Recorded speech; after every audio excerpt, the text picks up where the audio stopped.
Okay, so not too long ago, I ordered a warning label for the headlight off of eBay, and here it is. Before I get to that, I'm just gonna show you where it's gonna go. Right here is where it's gonna go. You can kind of see the fade and everything. There used to be just a little bit of it, but then I just took a razor and took the rest of it off. So now open it up.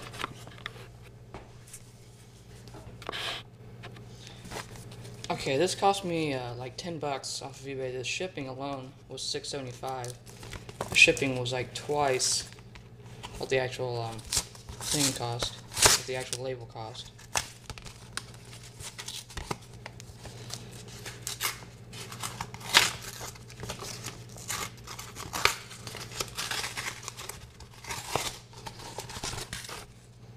Okay, there it is.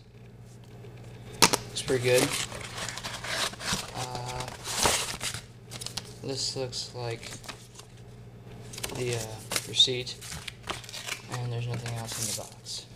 Yeah, so the total was $10.74. You can see it there.